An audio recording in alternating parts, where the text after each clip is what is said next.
안녕하세요. 야단 만개입니다. 바람 살랑이는 이 좋은 날, 잠시 마음 쉬어가실 수 있도록 조용한 이야기 한 자락 들려드릴게요. 편안히 앉으셔서 함께 해주세요. 옛날 어느 마을에 대석이란 청년이 살았습니다. 대석은 오랫동안 글 공부를 했지만 어째 과거 시험만 보면 낙방을 하고 말았지요. 예, 대석아. 올해에는 과거 시험 준비를 단단히 하거라. 올해를 넘기면 너도 이제 30이다. 자꾸 나이만 들면 장가도 가기 힘들지 않겠느냐. 명심할게요, 어머니. 대석은 높은 학식에도 시험만 생각하면 겁이 났습니다. 그는 간덩이가 콩알 만한 겉보 중에 겉보였으니까요. 그러던 어느 날 대석이 서책방에 다녀오고 있었습니다. 얘 대석아, 어딜 다녀오는 것이야? 어려서부터 같이 자란 순심이었지요. 서책방에 다녀오는 중이야. 아, 그러니? 그런데 너는 장가갈 생각이 없는 것이야? 뭐, 내가 가진 게 있어야 말이지. 대석이 너는 학식이 높으니 과거만 붙으면 되지 않겠어? 과거 시험이 누구의 이름도 아니고 매번 과거에 낙방을 하니 이젠 생각만 해도 겁부터 난다야. 그럼 내가 너의 자신감을 찾아 줄 터이니 이따 자정쯤 물레방앗간으로 나와봐. 대석은 그 말이 무엇을 의미하는지 충분히 알고 있었습니다. 그래서 그는 말도 못하고 주저주저하였지요. 왜 싫어? 내가 싫으냔 말이야? 아니, 그런 게 아니고 우린 혼인을 약속한 사이도 아닌데 어떻게 그래? 그래서 네가 안 되는 것이야. 일단 저질러보고 난 다음에 생각해도 될 것을 넌 생각이 너무 많아. 그게 탈이야. 마음 변하면 그때 날 찾아와. 순심은 대석에게 일침을 날리고 횡하니 가버렸습니다. 그 바람에 대석은 또 한 번 위축이 되었지요. 나는 왜 이렇게 용기가 없을까? 순심이 말대로 일단 저지르고 봐야 하는데 난 왜 그게 안 되는 것일까? 대석은 고개를 숙인 채 집으로 돌아왔습니다. 그리고 서책방에서 사온 책을 들여다 보았지요. 이 책도 별게 없군. 모두 아는 내용들 뿐이니 새로 나왔다 하여 사왔건만 돈만 버렸군. 웬만한 책들을 모두 통달한 대석은 볼만한 책들이 별로 없었습니다. 그리하여 그는 바람 쐬러 들판으로 나가 보았지요. 그리고 그는 나무그늘 아래 개울물에 발을 담그고 한여름 더위를 식히고 있었습니다. 그때 동네에서 소문난 미녀인 월매가 오는 것이었습니다. 아니, 얘 너 대석이 아니니? 어쩐 일로 공부하지 않고 나와 있는 것이야? 응, 더 공부할 책이 없어서 바람 쐬러 나왔어. 아, 그렇구나. 너는 허구한 날 책만 파더니 이제 더 이상 볼 책도 없나 보구나. 월매는 대석 옆에 바짝 다가와 앉았습니다. 그리고 그녀도 치마를 걷어 올리고 개울물에 발을 담갔지요. 그녀의 발은 무척 희고 고왔습니다. 그런데 그녀는 점점 치마를 더 높이 걷어 올리더니 급기야는 허벅지까지 드러났습니다. 그 바람에 대석은 눈을 어디에 둬야 할지 몰랐지요. 그의 가슴이 방망이질하듯 두근두근 거렸습니다. 그럼 씻고 가라. 대석은 일어나 집으로 가려고 하였습니다. 그런데 월매가 대석의 팔을 잡았지요. 아니, 어딜 가려는 것이야. 잠시 앉아 있어봐. 월매가 팔을 잡는 바람에 대석은 어쩔 수 없이 주저앉았습니다. 그러자 그녀는 대석의 몸에 더욱 바짝 밀착하는 것이었지요. 대석아, 내가 너를 좋아하는 것 알지? 그녀는 대석의 옷고름 사이로 손을 들이밀었습니다. 그러자 보들 촉감이 온몸으로 전해왔지요. 온몸이 뜨거워진 대석은 참지 못하고 벌떡 일어났습니다. 그리고 주랭랑을 쳤지요. 오늘도 피하는군. 쟤 혹시 고자가 아닐까? 그렇지 않고서야 어찌 감히 나를 피하느냔 말이야. 마을 처녀들 사이에서는 대석이 고자라는 소문이 돌았습니다. 그러다 보니 그녀들끼리 내기도 하였지요. 그래서 대석을 시험해 보려는 처녀들이 많았습니다. 그럴 때마다 대석은 겁이나 주랭랑을 쳤지요. 하루는 대석이 집에 돌아와 보니 어머니가 기침을 크게 하고 있었습니다. 많이 아프셔요, 어머니? 어머니에게는 지병이 있었습니다. 대석은 그런 어머니를 볼 때면 가슴이 무척 아팠지요. 아니다, 이러다 말 것이니 걱정 말거라. 홀로 된 어머니는 대석의 뒷바라지를 위해 자신의 몸을 아끼지 않았습니다. 몰락한 대석의 집안은 밭대기 하나 간신히 가진 허울만 좋은 양반 집안이었지요. 그러던 어느 날 서책방에 새로운 책이 들어왔다 하여 대석은 서책방을 또 찾았습니다. 이번에 들어온 책은 무엇이오? 이것은 서전대전이라는 아주 오래된 송나라 때의 책이네. 대석은 책을 펼쳐 내용을 샅샅이 훑어보았습니다. 그러자 새로운 내용들이 들어있었지요. 이 책은 얼마요? 그 책은 딱 한 권만 있는 아주 귀한 책이네. 그래서 단량을 받지. 단양이라는 말에 대석은 깜짝 놀랐습니다. 아니, 어찌 단양씩이나 한단 말이오? 아, 말하지 않았나? 그 책은 딱 한 권만 들어왔다고. 그만큼 귀한 책이란 말일세. 그럼 하루만 빌려보면 안 되겠소? 그건 아니되네. 자네는 어찌 매번 책값으로 흥정을 하려 하는가? 그런데 그때 옆에서 책을 고르던 처자가 말했습니다. 그 책값 내가 내주겠소. 그러니 그 책을 이 선비에게 주시구려. 아니, 어찌 아씨께서 책값을 내주시려는 것이오? 배움에 어찌 몇냥이 문제가 되어서야 되겠소? 보아하니 가난한 선비 같은데 너무 박하게 굴지 마시오. 처자는 단양을 지불하고 서책방을 나갔습니다. 대석은 그녀에게 고맙단 말도 하지 못했지요. 예소 우니 좋은 줄 아시오. 그런데 저분은 누구시오? 저분은 새로운 고을 사또의 막내 아시오. 인품 좋기로 소문난 처자지요. 아, 그렇소. 다음에 그 처자가 다시 들리거든 고맙단 말을 꼭 전해주시오. 대석은 책을 들고 서책방을 나왔습니다. 그리고 집으로 돌아와 가져온 책을 보았지요. 책에 빠져든 대석은 밤잠도 자지 않은 채 가져온 책을 모두 보았습니다. 글에 같은 것을 보아도 해석하기에 따라서 일이 달라질 수 있는 것이지. 그러니 세상 모든 것은 누군가에게는 음이 되고 누군가에게는 양이 되는 것이야. 책을 통해 깊은 통찰을 느낀 대석은 책을 잘 샀다는 생각이 들었습니다. 아니 그런데 이 책은 자신의 돈으로 산 것이 아니고 사또의 딸이 사준 책이었지요. 고맙소 처자. 덕분에 좋은 것을 배울 수가 있었소. 그는 직접 말하지 못한 것을 속으로 그녀에게 감사를 표했습니다. 아침까지 책을 모두 읽은 대석은 머리를 식힐 겸 산책을 나갔습니다. 그리고 어젯밤 본 책의 내용을 다시 한 번 더 되새기고 있었지요. 아니 어제 서책방에서 본 선비가 아니오? 여인의 목소리에 깜짝 놀란 대석은 뒤를 돌아보았습니다. 그러자 사또의 딸이 대석을 보며 미소 짓고 있었지요. 아, 나오셨소? 선비께서는 산책을 나오셨나 보오. 그렇습니다. 그러고 어제는 참으로 고마웠소.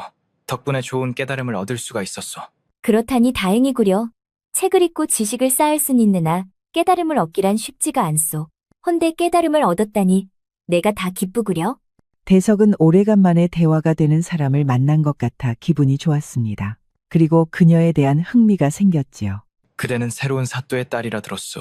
그 말이 맞소? 그렇습니다. 며칠 전에 이사와 마을 구경을 하고 있는 중이라오. 그렇구려. 그럼 내가 마을의 역사와 유서 깊은 곳을 소개해드리리다. 그렇다면 저야 좋지요. 그런데 선비님의 성함은 어찌 되는지요? 나는 대석이요. 그대의 이름은 무엇이요? 나는 박호연이요. 대석은 사또의 딸 호연을 데리고 이곳저곳을 구경시켜 주었습니다. 그리고 마을의 역사와 유서 깊은 이야기도 들려주었지요. 이곳은 왠지 내 마음을 푸근하게 해주는 것 같소? 마치 전생에 이 마을에서 살았던 것처럼 말이요. 아, 그렇소. 호연은 이 마을과 잘 맞는 것 같아. 다행이요. 호연에게 마을을 구경시켜주고 집으로 돌아온 대석은 자꾸만 호연이 생각났습니다. 그녀는 마을 처녀들과 다르게 대화가 잘 통하는 처자였지요. 참으로 오래간만에 대화가 잘 통하는 사람을 만난 것 같구나. 호연은 대석에게 강한 인상을 주었습니다. 다음 날 아침 어머니가 밭으로 일하러 가고 없을 때 대석은 방문을 열어놓고 책을 읽고 있었습니다. 아니 그런데 갑자기 마을 처녀들이 집으로 찾아왔지요. 야 대석아 잠깐 나 좀 보자. 그 말에 대석은 방에서 나와 마루에 걸터 앉았지요. 아침부터 어쩐 일이야? 요새 너 사또 딸과 연애한다면서? 그 말에 대석은 깜짝 놀랐습니다. 아니, 그게 무슨 말이야? 야, 시침이 떼지 말고 사실대로 말해봐. 사또 딸하고 연애했어, 안 했어? 아, 그것은 단지 새로 이사 왔다 해서 마을에 대해서 말해줬을 뿐이야. 야, 그것을 어떻게 믿니? 처녀 총각이 만났으면 그게 연애가 아니고 뭐야. 너 우리한테는 눈길 한번 주지 않더니만 사또 딸이라 하니 관심이 생긴 것이야? 그렇게 살지 마라. 너가 우리하고 같이 자란 세월이 얼마니? 그런데 우리는 소닥 보듯하고 마을에 온 지 며칠도 되지 않은 년한테는 그리 정성을 쏟으니 진짜 실망이다. 마을 처녀들은 대석한테 한바탕 쏘아붙이고 횡하니 돌아서 가버렸습니다. 참나 별일이다. 그저 나를 사내구실이나 제대로 하는지 확인하려던 애들이 오늘은 무슨 바람이 분 것이야. 대석은 어이가 없었지만 크게 마음에 담지 않았습니다. 어차피 그녀들에게는 마음이 없었기 때문이었지요. 한편 집으로 돌아온 호연은 대석에 대한 관심이 커졌습니다. 그는 가난한 선비 같았지만 행실이 무척 바르고 선량한 사람 같았지요. 그만 생각하면 내 가슴이 왜 이리 두근거리는 것일까? 몇 번밖에 얼굴을 마주하지 않았는데 벌써 내 마음이 그에게 가 있는 것일까? 호연은 대석 생각에 잠을 이루지 못한 날이 많았습니다. 그래서 그는 일부러 서책방을 자주 찾았지요. 헌데 대석은 서책방에 나타나지 않았습니다. 그리하여 마을도 자주 나가 보았지요. 헌데 그는 마을에서도 보이질 않았습니다. 그러다 보니 그를 마지막으로 본으로 벌써 몇 달이 흘렀지요. 호연은 그가 보고 싶어도 볼 수가 없자 큰 맘먹고 용기 내어 대석의 집을 물어물어 찾아갔습니다. 아니 그런데 대석의 집은 아무도 살지 않는 폐가가 되어 있었지요. 문짝은 떨어져 있고 살림살이는 부서져 있었습니다. 깜짝 놀란 호연은 집안 구석구석을 살펴보았지요. 그런데 대석에게 무슨 일이 생겼는지 알 턱이 없었습니다. 그러자 호연은 온몸에 힘이 빠지면서 그 자리에 주저앉고 말았지요. 다시 집으로 돌아온 호연은 대석 걱정에 잠이 오질 않았습니다. 그리하여 날마다 눈물로 밤을 지새웠지요. 착하고 선량한 대석이 고충을 겪고 있을 것이라 생각하니 그녀의 가슴이 너무 아팠습니다. 그렇게 또 며칠이 지난 어느 날이었지요. 호연은 혹시나 서책방에 가면 대석을 만날까 해서 그곳을 다녀오고 있었습니다. 헌데 오늘도 그의 모습은 보이질 않았지요. 그래서 낙심하고 돌아오려는데 길가에 웬 중년의 여인이 구걸을 하고 있었습니다. 거렁뱅이 같지는 않았는데 구걸하는 것으로 보아 딱한 사정이 있는 것 같았지요. 그런데 그녀는 보아하니 몸 상태도 좋지 않아 보였습니다. 이보시오. 기침이 심한데 무슨 병에 걸린 것이요? 호연은 그녀에게 다가가 물어보았습니다. 아니요, 그저 오래된 지병이 있어 그렇다오. 그런데 어쩌다 구걸을 하게 된 것이요? 무슨 사연이 있소? 호연이 묻자 그녀는 옷소매로 눈물을 닦고 말했습니다. 이게 다 힘이 없으니 생기는 일이라오. 몇 해 전 빌린 쌀 한 가마 때문에 집을 빼앗기고 말았어. 아니 저런 그렇단 말이요? 그런 나쁜 자들이 다 있다니 쯧쯧. 그나저나 몸이 너무 안 좋아 보이시오. 요 앞에 가까운 의원이 있으니 저와 함께 가시지요. 아이고 제겐 그런 돈이 없소. 그러니 마음 쓰지 마시오. 돈 걱정은 마시고 어서 저와 함께 가시지요. 호연은 구걸하는 여인을 부축하여 의원에게 데려갔습니다. 참으로 지독하구려. 어찌 이리 깊은 병을 한 번도 치료하지 않은 것이오. 어떻소 의원?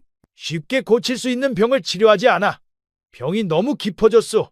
이 병을 낫게 하려면 반년은 꾸준히 치료를 받아야 하오. 그럼 그렇게 해주시오. 약값은 내가 내리다. 아이고 처녀. 생면부지의 사람한테 어찌 이렇게까지 하는 것이오. 걱정 마시고 치료를 잘 받아 건강하셔야지요. 사람은 건강이 우선 아니겠습니까? 호연은 여인의 치료비 반년치를 미리 내주고 그녀에게 쌀과 곡식을 사주었습니다. 아이고 이 은혜를 어찌다 갚는달 말이오. 그런 걱정일랑 마시고 병부터 치료 잘하셔요. 며칠 후 호연은 서책방에 다녀오다가 구걸하고 돌아가는 중년의 여인을 또 보게 되었습니다. 반가운 나머지 그녀는 중년 여인 쪽으로 걸어갔지요. 그런데 중년 여인이 골목에 들어서자 웬 청년이 그녀를 마중 나왔습니다. 아니 어머니, 오늘도 구걸을 하고 오신 건가요? 아니다. 이 어미는 괜찮으니 걱정 말거라. 몸도 안 좋으신데 또 구걸이라니요. 어머니는 쉬고 계셔요. 청년은 어머니를 붙들고 눈물을 흘렸습니다. 그런 모자의 모습을 보니 호연의 눈에도 눈물이 흘렀지요. 아니 그런데 자세히 보니 청년은 다름 아닌 대석이 틀림없었습니다. 비록 거랭뱅이 모습이었지만 그는 대석이 틀림없었지요. 그런 대석의 모습을 보니 호연의 가슴이 찢어질 듯 아팠습니다. 그리하여 호연은 곧바로 그에게 달려갔지요. 아니 대석도령이 아니요? 거짓골을 한 대석은 갑자기 나타난 호연을 보고 깜짝 놀라 고개를 숙였습니다. 얼마나 찾았는지 모르오. 그런데 이분이 어머님이셨군요. 아니 처자가 내 아들을 아시오? 그렇습니다. 서책방에서 인연이 되어 몇 번 만났었지요. 어머님께서는 아주 훌륭한 아드님을 두셨습니다. 호연의 말에 어머님의 두 눈에는 닭똥 같은 눈물이 흘렀습니다. 지금은 아직 때를 만나지 못했을 뿐입니다. 때가 되면 아드님께서는 아주 큰일을 하실 분이십니다. 고밤소 처녀. 처녀 말을 들으니 위안이 되는구려. 그나저나 머무는 곳은 어디인가요? 부끄럽소. 지금은 그저 거적대기 하나 들고 이곳저곳을 떠돌고 있다오. 그럼 저를 따라오시지요. 제가 준비할 동안 우선 당분간만 주막에서 머물고 계시지요. 그럼 제가 거처할 곳을 마련해 드리겠습니다. 처녀는 참으로 하늘에서 내려온 선녀 같구려. 어쩌면 인품이 이리 훌륭하시오. 호연은 어머니와 대석을 데리고 주막으로 향했습니다. 이보시오. 주모 남는 방 있소? 아, 그야 당연히 있지라. 그럼 방 하나만 내어주시오. 그리고 이분들께 삼시세끼 밥을 꼭 대접해 주시오. 알겠소. 보아하니 있는 집 아씨 같은데 참으로 좋은 일 하시는구려. 내 정성껏 두 분을 잘 챙겨드리리다. 이 은혜를 어찌다 갚는단 말이오. 치료비와 식주까지. 누구나 어려운 일을 당할 때가 있습니다. 그럴 때는 서로 돕고 살아야 따뜻한 세상이 아닐런지요. 그러니 너무 염려 마시고 훗날 아드님께서 훌륭하게 일어나시면 그때 어려운 사람들께 베풀면 됩니다. 대석의 어머니는 호연의 인품을 보면서 참으로 훌륭하단 생각이 들었습니다. 마음 같아서는 그녀를 며느리로 삼고 싶었지요. 하지만 처지가 처지인지라 속마음을 꺼낼 수도 없었습니다. 그럼 저는 이만 물러가고 지내실 거처가 준비되는 대로 곧 다시 찾아오겠습니다. 호연이 돌아가고 어머니는 연신 감탄을 했습니다. 얘 대서가 저 처녀는 참으로 선녀가 아니냐. 어쩌면 마음씨가 저리도 고운 것이야. 그런데 저 처녀는 어떻게 알게 되었느냐. 서책방에서 우연히 인연이 되었는데 몇 번 만난 게 전부입니다. 유일하게 저와 대화가 잘 맞는 분이죠. 그렇구나. 그런데 저 처녀는 어느 집 여식이라 하더냐. 이번에 9월에 새로운 사또의 막내딸이라 들었습니다. 그래서 그런지 기품이 있고 참으로 고귀한 자태를 지녔구나. 어머니는 속으로 또 한 번 그녀가 며느리가 되었으면 좋겠다는 생각을 했습니다. 얘야 그 처녀를 놓치지 말거라. 그 처녀는 네게 훌륭한 부인이 될 것 같다. 아니 어머니, 우리 처지에 어떻게 저런 색시를 얻을 수 있단 말이오. 아, 그 처녀도 말하지 않았느냐. 너는 장차 훌륭한 사람이 될 것이라고. 그러니 지금 집 없이 떠돈다 하여 너무 낙심하지 말거라. 어머니는 아들이 위축되고 기가 죽을까 염려가 되었습니다. 그래서 그녀는 아들에게 용기를 주려고 항상 노력했지요. 호연 덕분에 주막에 머물게 된 두 사람은 호연이 너무너무 고마웠습니다. 한편 힘들게 대석을 찾은 호연은 어머니를 찾아갔습니다. 어머니, 제게 20냥만 내어주셔요. 아니, 갑자기 그리 큰 돈을 어디에 쓰려는 것이냐? 쓸 곳이 있어서 그래요. 또 불쌍한 사람들 도우려 하느냐? 이유는 나중에 설명드릴 테니 저를 믿고 어머니께서 도와주셔요. 그래, 알았다. 헌데 갈수록 네 씀씀이가 커지는 것 같아 염려가 된다. 고마워요, 어머니. 호연은 어머니께 20냥을 받아 왈패들 소굴을 찾아갔습니다. 이곳의 두목이 누구더냐? 아니 어디서 이리 곱디고 온 아가씨가 우리 두목을 다 찾는다요? 우리 두목께서는 바쁘시니 할 말 있으면 방으로 들어가서 내게 하시면 되겠소. 오늘 내 일진이 좋구만. 이렇게 쌈박한 아가씨가 제 발로 다 찾아오다니. 하하. 왈패는 호연의 손을 잡아 끌고 방으로 들어가려고 하였습니다. 내 놈이 정녕 죽고 싶은 게냐? 아니 뭔 여자가 이리 사납대. 뭐 그렇다고 내가 봐줄 것 같으냐. 그러지 말고 내게 고분고분하게 굴어봐. 그럼 내가 뿅가게 해줄 것이니. 오늘 내 놈의 내게 한 짓을 반드시 후회하게 만들어주마. 그런데 그때 두목이 들어왔습니다. 그리고 그는 호연을 유심히 쳐다보았지요. 혹시 사또나리 막내따님이 아니시오? 맞소. 그런데 부하들이 어째 이리 무엄한 것이요? 제 부하놈이 아씨께 무슨 잘못이라도 했는감요? 아이고 아씨. 지가 몰라보고 죽을 죄를 지었구먼요. 왈패는 바닥에 납작 엎드려 두 손 두 발을 빌었습니다. 내 놈은 보기 싫으니 내 눈앞에서 썩 꺼지거라. 호연의 말에 왈패는 후다닥 밖으로 뛰쳐나갔습니다. 그런데 아씨께서 이렇게 누추한 곳에는 무슨 일로 찾아오셨소? 듣기로 쌀한가마를 빌려주고 대신 집을 빼앗았다 들었다. 그래도 되는 것이더냐. 아, 그 김선비 집을 말하는 것이오. 그 집은 지금까지 수년 동안 이자 한 푼을 내지 않았어. 우리도 그동안 봐줄 만큼 봐준 것이오. 불법을 일삼는 내 놈들 사정은 내 알바 아니다. 당장 그 집을 도로 내놓지 않으면 아버님께 말해 내 놈들을 혼내주겠다. 아이고 아씨 어찌 그러시오. 우리도 다 처자식이 있는 사람들이요. 우리도 벌이가 있어야 먹고 산단 말이오. 쌀한가마의 단량이니 내 10냥을 줄 것이다. 그래도 내 놈들에게는 이문이 남지 않느냐. 뭐 아씨께서 그리 하라면 해야지요. 그런데 어찌 아씨께서 김선비 집에 그리 신경 쓰시는 것이오? 별것을 다 묻는구나. 옛다 10냥 받고 집문서나 내놓거라. 호연은 대석의 집문서를 찾아들고 주막으로 향했습니다. 어머님, 집문서를 찾아왔습니다. 이제 집으로 돌아가셔도 돼요. 아이고 이렇게 고마울 때가. 참으로 고맙소 처녀. 호연 덕분에 모자는 다시 집으로 돌아왔습니다. 그리고 호연은 대석과 함께 집안을 수리하고 청소하였지요. 힘들 텐데 그만 쉬시오. 호연 낭자. 아니, 괜찮습니다. 저보다 어머님께서 쉬셔야 할 것 같습니다. 해질녘까지 집 청소한 호연을 대석이 발에다 주고 있었습니다. 오늘 참으로 고마웠소. 그나저나 어머님께서 마음고생이 크셨을 것 같은데 대석도령께서 잘 보살펴드려야 할 것 같아요. 알겠소. 내 그리하리다. 그런데 내년에 과거 시험이 있던데 응시할 계획인가요? 그리할 생각이요. 지금까지는 시험이 무서워 응시하지 못했는데 내년에는 꼭 할 생각이요. 이번 일을 겪으면서 내게 오기가 생긴 것 같소. 그렇다면 이 또한 다행이네요. 어려움 속에서 얻은 게 있으니 이 또한 소중한 경험이 된 것이지요. 호연은 갑자기 무뚝뚝한 대석의 손을 덥석 잡았습니다. 그러자 대석이 깜짝 놀라 손을 빼려 하였지요. 왜 그리 놀라시오? 가만히 있어 보시오.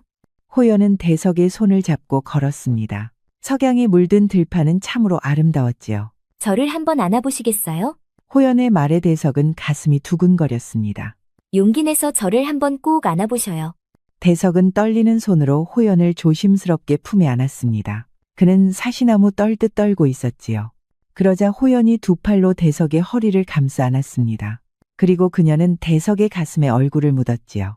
그녀는 부드럽고 무척 따뜻했습니다. 그리고 그녀의 몸에서는 향긋한 향내도 났지요. 좋아해요. 처음 봤을 때부터 좋아했던 것 같아요. 호연이 좋아한다는 말에 대석의 가슴은 더욱 뛰었습니다. 남들이 볼까 두렵소. 볼 테면 보라지요. 나는 지금 이 순간이 너무 행복해요. 호연은 진심으로 행복감을 느꼈습니다. 대석의 품속에 있는 이 순간 세상 어떤 것도 부럽지가 않았지요. 그렇게 해가 져서야 두 사람은 떨어졌습니다. 그리고 며칠이 지난 어느 날이었지요. 얘야, 어버님께서 요새 내 걱정이 많으시다. 네가 요새 밖에서 만나는 사람이 있느냐? 제가 사모하는 분이 있어요. 어머니. 아이고 얘야. 그 때문에 아버지께서 걱정하신단다. 한양에 네 좋은 흔처가 있다 하니 몸가짐 바로 하라 하셨느니라. 아니, 갑자기 혼처라니요? 아버지께서 몇 해 전에 이미 네 혼처를 정해놨다는구나. 싫어요, 어머니. 제 혼사만큼은 제가 결정할 수 있게 해주세요. 얘 그건 안 된단다. 혼사란 가문과 가문의 약속이란다. 가문의 명예가 걸린 일이지. 그리고 아버지께서 네가 혼인할 때까지 대문 밖 출입을 금하셨다. 한편 대석은 고을 사또가 불러 관하로 그를 찾아갔습니다. 어서 오게. 자네가 대석이라는 자인가? 그렇습니다. 자네, 요즘 내 딸 호연을 만나고 있나? 그렇습니다. 자네가 내 딸을 만나고 있다 하여 내 자네에 대해서 조사를 좀 해봤네. 자네 가문은 일찍이 몰락을 했더구만. 지금은 홀어머니와 단둘이 어렵게 살고 있고 해서 말일세. 내 딸은 이미 혼처가 정해져 있으니 그만 만나게. 자네가 내 딸을 진심으로 생각한다면 내 딸의 행복을 위해서라도 자네가 떠나줘야 할 것이야. 사또의 말에 대석은 고개를 숙였습니다. 자신의 처지를 너무도 잘 알다 보니 반박할 수도 없었지요. 사또가 헤어져 집으로 돌아오는 대석의 두 눈엔 눈물이 흐르고 있었습니다. 솔솔 불어오는 바람이 그의 눈물을 씻어내고 있었지요. 그는 어느새 호연을 가슴 깊이 사랑하고 있었습니다. 그녀의 웃는 모습만 보아도 무척 행복했었지요. 사랑이란 원래 이리도 가슴 아픈 것일까? 사랑하니 떠나야 하는 게 맞는 것일까? 대석의 머릿속은 무척 복잡했습니다. 그 후로 몇 달이 흐르고 호연의 혼례날이 다가오고 있었습니다. 아버지 사또는 호연의 혼례를 앞당겨 서둘러 왔지요. 대문 밖 출입을 금지당한 호연은 눈물로 밤을 지새웠습니다. 그녀는 대석이 보고 싶고 그리워 가슴이 너무 아팠지요. 대석도령은 어떻게 지내고 있을까? 그는 잘 있을까? 그런데 혼례를 며칠 앞둔 어느 날이었습니다. 호연이 깊은 밤 처소를 나와 뒤쪽 담장을 넘었지요. 그리고 그는 대석이 있는 집으로 달려갔습니다. 한참을 달려 대석의 집에 도착한 호연은 대석을 불렀지요. 대석도령 안에 있소? 그런데 몇 번을 불러봐도 아무 대답이 없었지요. 마음이 급한 호연은 방문을 열고 안으로 들어가 보았습니다. 아니 그런데 방 안에는 아무도 없는 게 아니겠습니까? 호연은 충격을 크게 받아 방바닥에 주저앉고 말았습니다. 옷가지가 없는 것을 보니 집을 떠난 것 같은데 어디로 갔을까? 호연은 대석과 만났던 곳들을 모두 가보았습니다. 그리고 대석을 찾아 이곳저곳을 헤매기 시작하였지요. 호연이 집을 나와 대석을 찾아 헤맨 지 어느덧 몇 년이 흘렀습니다. 한편 몇 년 후 대석은 과거에 급제하여 포도청 종사관이 되었습니다. 김 종사관, 이번 사건은 자네가 맡아보게. 자네의 첫 사건이니 잘 한번 해보시게. 알겠습니다, 대장. 대석 종사관은 포졸을 불러 죄인을 데려오라 하였습니다. 그러자 잠시 후 포졸이 죄인을 데려왔지요. 죄인 대령했사옵니다. 종사관. 이리 앉히거라. 포졸이 죄인을 끌고 와 종사관 앞에 앉혔습니다. 이름이 무엇이요? 사건 기록에는 사건 내용과 죄명만 있고 죄인의 이름이 없었습니다. 종사관 날이 이 여인은 말을 못하는 것 같습니다. 지금까지 한마디도 안 했습니다요. 말을 못하시오? 종사관이 여인의 얼굴을 자세히 들여다보았습니다.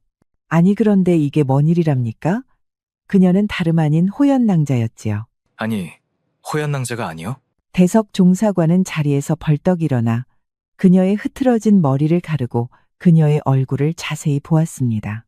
그러자 그녀는 호연낭자가 틀림없었지요. 이보시오. 호연낭자나 대석이요. 나를 몰라보시겠소? 대석 종사관이 호연낭자를 붙들고 아무리 물어봐도 그녀는 그를 알아보지 못했습니다. 그 순간 대석 종사관의 두 눈에 눈물이 맺혔지요. 고향 마을을 떠난 후로도 지금까지 그녀를 한시도 잊어본 적이 없었습니다. 그도 밤마다 그녀 생각에 눈물 짓곤 하였지요. 헌데 지금 그 앞에 있는 그녀는 대석을 전혀 알아보지 못하고 있었습니다. 낭자. 도대체 낭자에게 무슨 일이 있었던 것이오? 당신의 행복을 위해서 아픈 가슴을 부여잡고 떠났건만.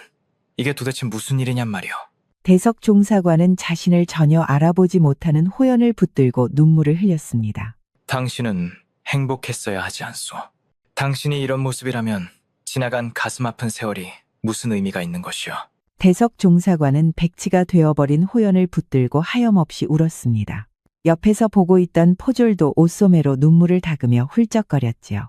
한참을 울고 난 대석 종사관이 포졸에게 물었습니다. 이 여인이 금품을 훔쳤다고 증언한 자는 누구더냐? 김대감집 하녀입니다요. 그녀가 이 여인이 훔치는 것을 직접 봤다고 증언했구만요. 그럼 그녀가 범인이다. 그녀가 훔치고 이 여인에게 뒤집어 씌운 것이야. 당장 가서 그녀를 잡아오고 그녀의 숙소와 주변을 샅샅이 뒤져보거라. 알겠습니다요, 종사관. 실제로 하녀의 숙소에서 금품이 무더기로 나왔지요. 그녀가 김대감의 재산을 훔치고 백치가 되어버린 호연에게 뒤집어 씌운 것이었습니다. 호연의 누명이 벗겨지자 대석 종사관은 그녀를 자신의 집으로 데려왔습니다. 아니 이 처녀는 누구더냐? 이분이 호연낭자입니다. 어머니. 아니 정말 그렇단 말이냐? 어쩌다 호연이 일이 되었단 말이냐? 무슨 일이 있었던 것 같은데 사람을 알아보지 못하고 말도 하지 못합니다. 종사관의 말을 듣고 어머니는 호연을 품에 안고 눈물을 흘렸습니다. 그토록 아름답고 인품이 좋았던 호연이 거지가 되어 나타나자 어머니의 가슴이 너무 아팠지요. 어서 안으로 들이잡구나. 행색을 보니 그 얼마나 고생했을지. 눈에 선하구나. 어머니와 대석 종사관은 호연을 안으로 들이고 의원을 불러 치료를 시작하였습니다. 어머니는 하루 종일 호연 곁에 바짝붙어 그녀를 간호하였지요. 대석 종사관은 호연의 부모님께 사람을 보냈습니다.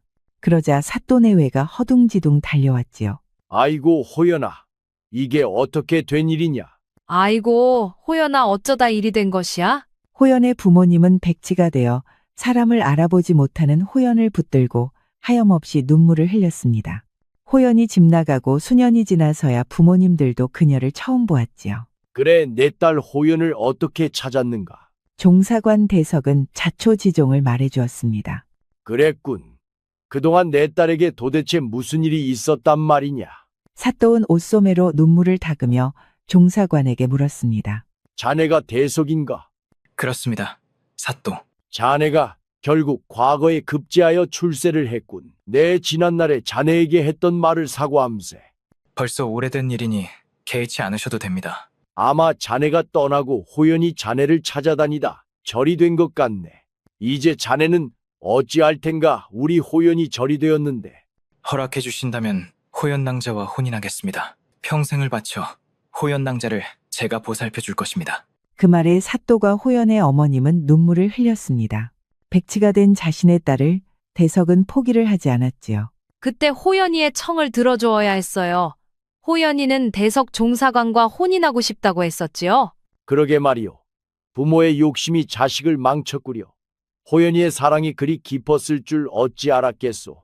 딸의 모습을 확인한 호연의 부모님은 집으로 돌아가기 위해 방을 나왔습니다. 내 딸을 잘 부탁하네. 내 자네만 믿겠네.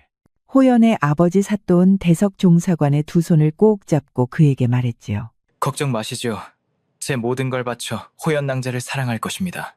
호연의 부모님은 눈물을 흘리며 돌아갔습니다. 대석 종사관과 그의 어머니는 정성을 다해 호연을 보살펴 주었습니다. 어머니는 수건에 물을 묻혀 그녀의 얼굴과 손발을 매일매일 닦아주고 며칠에 한 번씩 목욕도 시켜주었지요. 대석 종사관은 일이 끝나면 곧바로 달려와 호연에게 책을 읽어주고 그녀와 놀아주었습니다. 그럴 때면 그녀는 대석 종사관을 눈도 껌벅하지 않고 집중해서 바라보았지요. 그렇게 몇 년이 흐른 어느 날이었습니다. 대석 종사관은 호연과 함께 들판을 걷고 있었지요. 그런데 나비 한 마리가 날아와 호연의 손에 앉았습니다. 어머 예뻐라. 종사관 대석은 깜짝 놀라 호연을 바라보았습니다. 그녀의 입에서 목소리가 튀어나왔기 때문이었지요. 아니, 호연 낭자 방금 무어라 했소? 나비가 너무 아름다워요. 종사관 대석은 너무 기뻐 그녀를 버락 안았습니다. 드디어 말문이 열렸군요. 호연 낭자. 호연의 말문이 드디어 열리기 시작했습니다. 종사관 대석은 너무 신이 나 들판을 뛰어다녔지요. 그 후로 호연의 말이 점점 늘어나면서 어느 순간부터는 정상인처럼 말을 하게 되었지요. 그리고 그녀의 기억도 조금씩 돌아오기 시작했습니다. 그 모습을 보고 종사관 대석은 너무너무 좋았지요. 고맙소 낭자. 이렇게 돌아와줘서 정말 고맙소. 그 후로 호연의 기억은 빠르게 돌아왔습니다. 그렇게 호연의 기억이 돌아오자 종사관 대석은 혼례를 올렸지요. 호연의 부모님들은 예쁘게 꽃단장하고 혼례를 치르는 호연을 보고 눈물을 흘렸습니다. 우리 딸이 참으로 행복해 보여요. 여보, 그렇구려. 이럴 줄 알았다면 진작 두 사람을 혼인시킬 것을 그래서. 혼례가 끝나고 신혼 첫날 밤 종사관 대석이 호연에게 말했습니다. 이제야 비로소 우리는 하나가 되었구려. 진심으로 당신을 사랑하오. 저를 끝까지 참고 기다려줘서 고마워요. 사랑합니다. 신혼방의 촛불이 꺼지고 두 사람은 처음으로 사랑을 나누었습니다. 아니, 너무 아파요. 이불 속에 이게 뭐예요? 무슨 빨래방망이가 들어와 있죠? 아, 미안하오. 그건 내 방망이요. 조금만 참아보시오. 그렇게 혼인한 두 사람은 아들, 딸 낳고 평생을 행복하게 잘 살았답니다. 우리 영상을 시청하신 모든 분들께 행복이 가득하길 기원하겠습니다. 구독과 좋아요, 알림 설정 부탁드려요. 이후에도 재미난 이야기가 많이 준비되어 있으니 다른 영상도 꼭 보러 와주세요.